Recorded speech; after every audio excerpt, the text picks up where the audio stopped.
राजनारायण जी, आज आप the news scan के माध्यम से हम यह आपसे जानना चाहेंगे कि दिवंगत कल्याण सिंह जी के व्यक्तित्व के बारे में, क्योंकि आपने कई सालों तक वरिष्ठ पत्रकार बतौर बीजेपी की कवरेज की और कल्याण सिंह जी के भी कई कार्यक्रमों की कवरेज की, उनसे मुलाकात भी आपकी हुई और उनसे वार्ता भी कई मामलों पर हुई।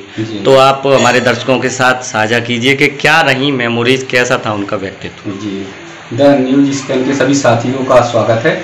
मैंने जैसा देखा है कल्याण सिंह जी का व्यक्तित्व, तो मुझे ऐसा लगता है कि तमाम लोग राजनेता के रूप में उन्हें बड़ा मानते हैं और चूंकि राज्यपाल भी रहे और 2 बार मुख्यमंत्री भी रहे, तो उस रूप में देखते हैं। लेकिन मैं कल्याण सिंह जी के जीवन को एक कर्म योद्धा के रूप में देखता हूं कि उनका पूरा का पूरा जीवन एक कर्म योद्धा के रूप में रहा, क्योंकि ये सहज बात नहीं है, साधारण बात नहीं है। एक किसान का बेटा इतने बड़े ऊंचे पद तक जाए, यानी राजनीति में भाजपा को आगे बढ़ाने में यूपी में बहुत बड़ा योगदान दे सके। वो साधारण व्यक्ति तो नहीं हो सकता, वो कोई ना कोई कर्म योद्धा हो सकता है। कल्याण सिंह जी के अगर जीवन के बारे में देखा जाए तो एक लंबा जीवन था और लंबे जीवन में उनके जो निर्णय होते थे वो बहुत महत्वपूर्ण होते थे। हम सभी जानते हैं कि 6 दिसंबर उन्होंने जो निर्णय लिया वो एक ऐतिहासिक निर्णय था, लेकिन उसके पहले का जो उनके बाल्यकाल का था, उनकी पढ़ाई का था, शिक्षा का था, शिक्षक का था, वो निर्णय वो बहुत महत्वपूर्ण है। उन्हीं निर्णयों ने कल्याण सिंह को कल्याण बनाया और पूरे विश्व में वो छा गए। जब देश आजाद नहीं हुआ था तब कल्याण सिंह जी राष्ट्रीय स्वयंसेवक संघ के संपर्क में आए और शाखा जाना शुरू कर दिया। उस समय पहले प्रचारक थे जो जिनसे संबंध में आया, और कल्याण सिंह जी ने अपने बारे में लिखा भी, तो जो लेख मिलते हैं उसमें ओम प्रकाश जी थे, राष्ट्रीय स्वयंसेवक संघ के प्रचारक, तहसील प्रचारक थे अतरौली के। उनके संपर्क में आए और फिर जो है कल्याण सिंह जी राष्ट्रीय स्वयंसेवक संघ के आरएसएस की शाखाओं में जाना उन्होंने प्रारंभ किया। ये आजादी के पहले की बात है।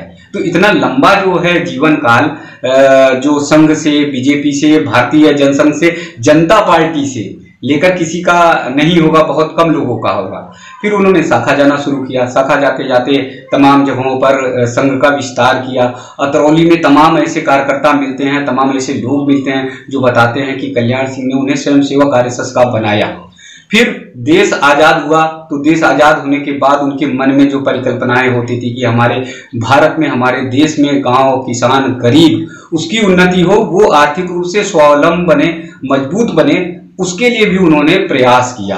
और इसीलिए जो महत्वपूर्ण निर्णय था उनका, जो सबसे बेहतरीन निर्णय था और जिसने कल्याण सिंह को सारी दुनिया में दिखाने का काम किया, एक पहचान कराने का काम किया, वो 1962 का उनका निर्णय था।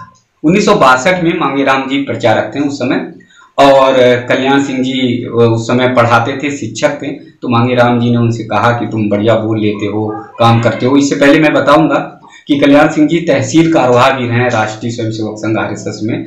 और उसके बाद जब 1962 का चुनाव आया, पहला चुनाव कल्याण सिंह जी को लड़ना था, तो मांगेराम जी ने उनसे कहा कि आप जो है नौकरी छोड़ दो। तो कल्याण सिंह जी ने निसंकोच होकर, निर्भीक होकर, निडर होकर नौकरी छोड़ दी और 1962 के चुनाव में वो उतर आए। इस बात पर जोर मैं इसलिए दे रहा हूं क्योंकि उस समय नौकरी पाना बहुत मुश्किल का काम था और एक किसान परिवार से थे। खेती किसानी उन्होंने किया था, खेतों में काम भी उन्होंने किया था।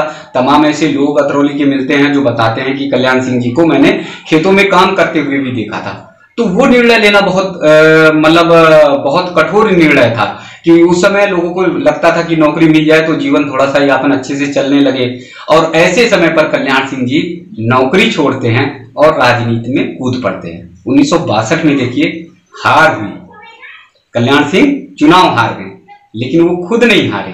यानी उनका जो आत्मबल था, उनके अंदर की जो हिलोरे मारती थी, जो देश के प्रति, समाज के प्रति, राष्ट्र के प्रति काम करने की जो भावनाएं हिलोरे मारती थी, वो भावनाएं हिलोरे मारती रही और इसीलिए वो हारे नहीं और फिर तैयारी कर दी राजनीति के आगे के सफर की।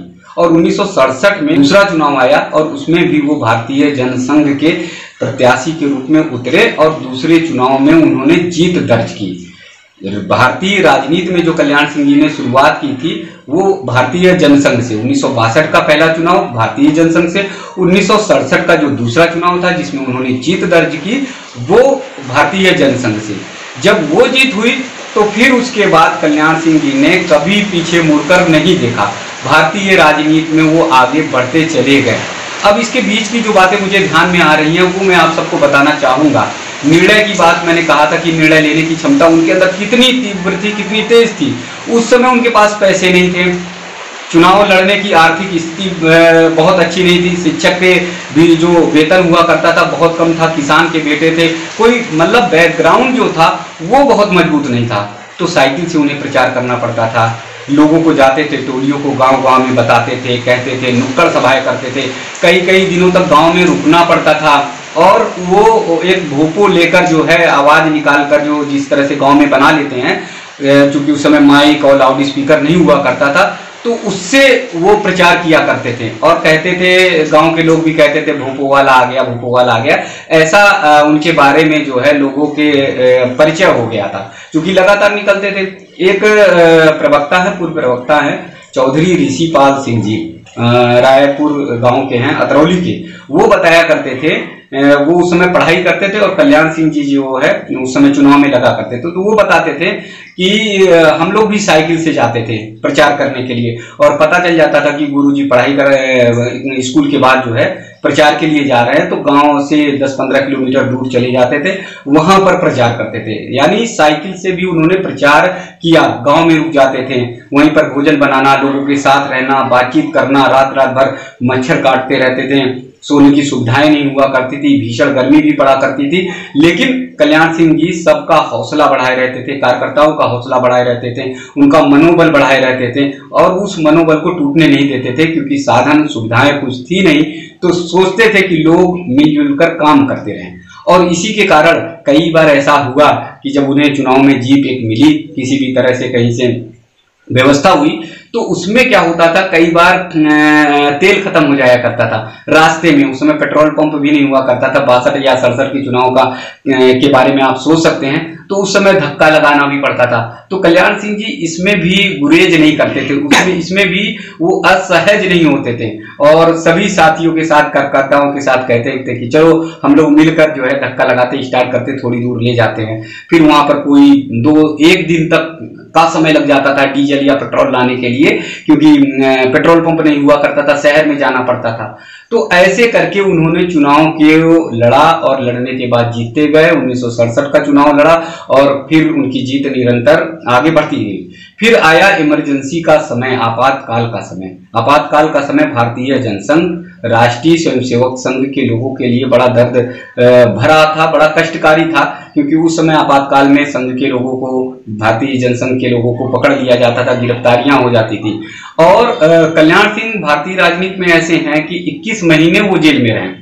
और देखिए वहां पर भी जब आप करने की ललक आपके अंदर होती है, इच्छा होती है, आप कुछ करना चाहते हैं, तो आप मैदान में भी कुछ कर सकते हैं और जेल में बैठकर भी कुछ कर सकते हैं। तो कल्याण सिंह जी ने उसमें 12 गीत लिखे जो देशभक्ति से प्रेरित थे, जो राष्ट्र से प्रेरित थे।